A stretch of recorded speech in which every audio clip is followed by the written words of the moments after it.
amantes de los libros, ¿cómo están? Soy Mabel López, la doctora en historia que reseña investigaciones por internet. Mi don, la comunicación, y mi misión, sacar los libros de las estanterías y dejarlos en sus manos. Bienvenidos a la tercera entrega del especial de la Biblioteca del 19 al canal de YouTube. Nuestro propósito con este especial es contarles sobre algunos libros o documentos impresos que por su impacto social, político, ideológico o cultural hicieron historia en la sociedad colombiana del siglo XIX. Y lo más importante, están al alcance de ustedes en el catálogo digital de la Biblioteca Nacional de Colombia. Bienvenidos.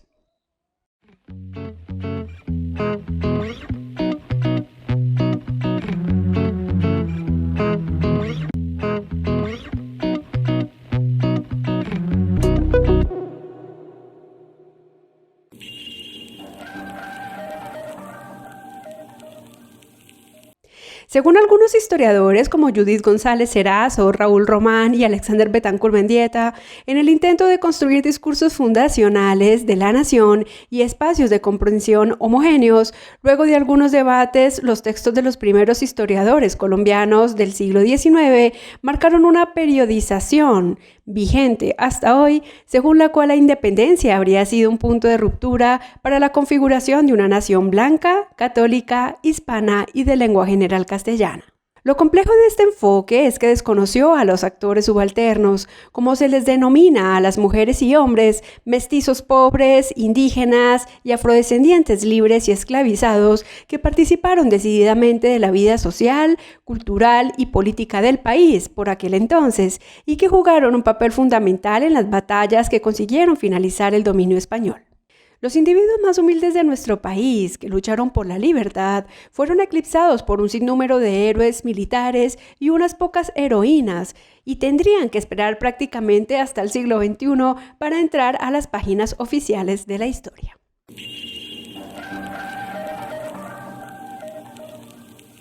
Investigar en historia tiene un mérito muy grande. No es fácil identificar las fuentes primarias, hacerles preguntas y luego analizar las respuestas.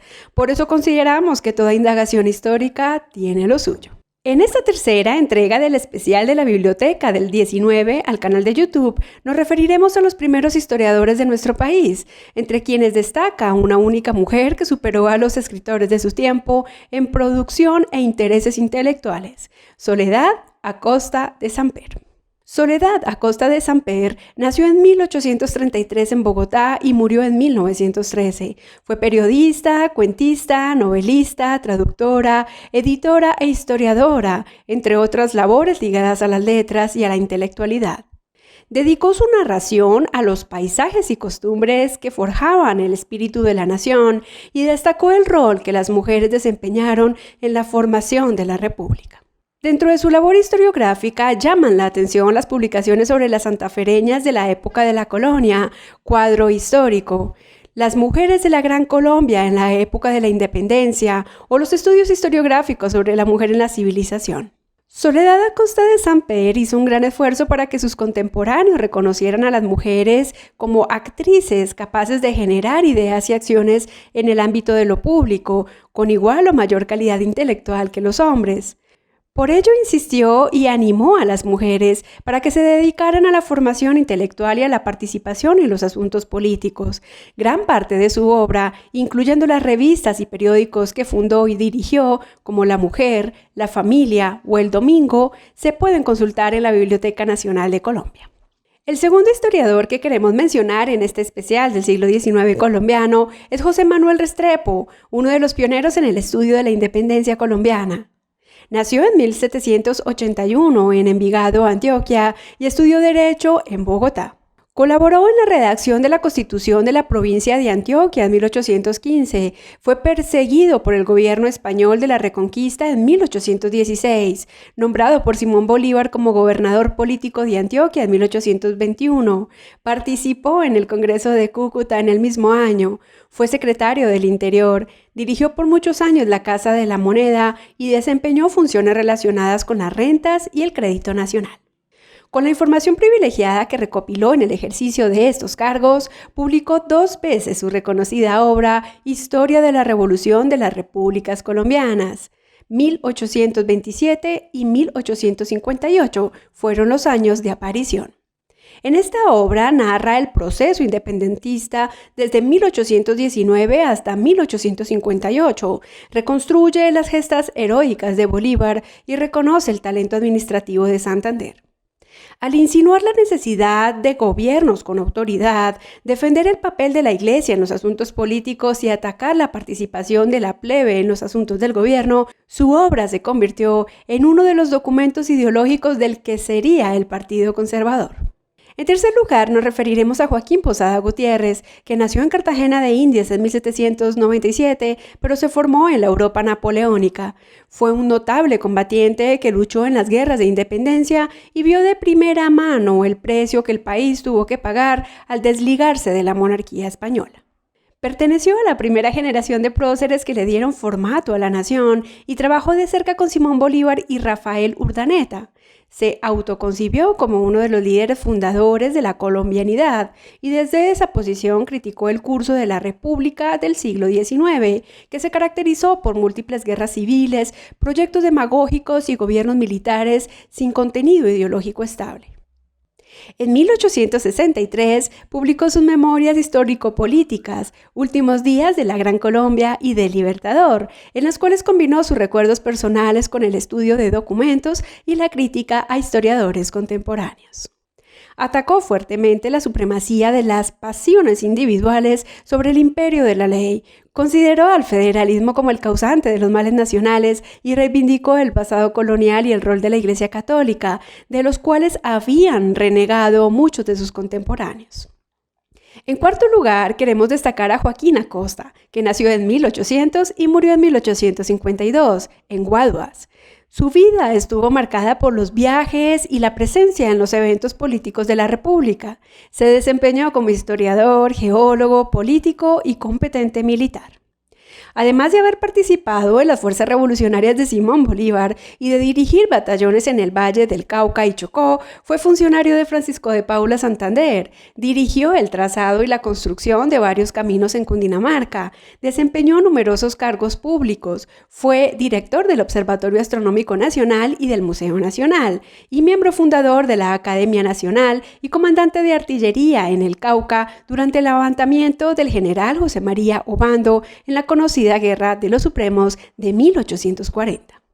En 1845 viajó a Europa a estudiar en el Archivo General de Indias y en 1848 publicó en París su gran compendio histórico del descubrimiento y colonización de la Nueva Granada. De este documento destacan los grandes aportes que hizo sobre las culturas indígenas del altiplano cundiboyacense, pues justificó que la civilización chibcha no tuvo nada que envidiarle a los incas del Perú o a los aztecas de México. Su estudio fue pionero en la investigación del pasado prehispánico y marcó un hito en los intentos republicanos por desprenderse del pasado colonial español. Finalmente, queremos mencionarles a José Manuel Groth, quien nació en Bogotá en 1800 en una familia burguesa e ilustrada de la capital. Intelectuales como Manuel del Socorro Rodríguez, director de la Real Biblioteca Pública de Santa Fe, Mariano Hinojosa, dibujante de la Expedición Botánica, o José María Triana, educador, lo iniciaron en las letras, lo que le permitió familiarizarse con el pensamiento científico de entonces. Al igual que los demás historiadores varones que hemos mencionado en esta nota, Groth participó del gobierno de Santander y ocupó diferentes cargos públicos a lo largo de su vida. Una de las características más notables de sus escritos fue la combinación de las narraciones con la ilustración, los dibujos y las pinturas que él mismo produjo. Hacia 1828 fundó una casa de educación en Bogotá para que los jóvenes neogranadinos aprendieran arte e historia, y entre las décadas de 1830 y 1840 se dedicó al periodismo con una línea claramente conservadora. Una de sus obras más destacadas fue la historia eclesiástica y civil de la Nueva Granada, que comenzaría a escribir en 1856 a partir del acopio de documentos y otras fuentes que le permitieron sustentar la importancia de la Iglesia en los asuntos políticos del país. Con ella pudo fundamentar el conservatismo nacional que se negaba a renunciar a las instituciones hispánicas, especialmente aquellas que se habían construido por la religión. Con el estudio de los libros de historia podemos percibir cómo las gentes del pasado le dieron sentido a su existencia. Para el caso del siglo XIX, estuvieron ligados a los proyectos políticos que adquirieron mayor relevancia, el Partido Liberal y el Partido Conservador. La historia legitimó el acceso al poder de cada colectividad y buscó demostrar que representaba la verdadera tradición colombiana y los verdaderos principios de identidad. Esperamos que hayan disfrutado de esta tercera entrega del especial de la Biblioteca del 19 al canal de YouTube, centrada en la historia patria decimonónica. Este tema ha sido ampliamente trabajado por autores como Judith González Erazo, Raúl Román Romero y Alexander Betancourt Mendieta. En la cajita de descripción les dejamos las referencias completas de su trabajo para que puedan ampliar la información. Les recordamos que en la historia detrás de los libros, el blog 1 y el blog 16 se refieren a las obras del profesor Román Romero y de la profesora González Erazo. Asimismo, dejamos los vínculos a las fuentes primarias relacionadas en esta nota y que se alojan en el repositorio digital de la Biblioteca Nacional. Los esperamos próximamente en el cuarto blog de este especial referido a los literatos del siglo XIX. Los invitamos a suscribirse al canal La Historia Detrás de los Libros y a darle like a esta nota si fue de su agrado. Hasta la próxima y recuérdenlo, conocer el pasado puede cambiar nuestra historia.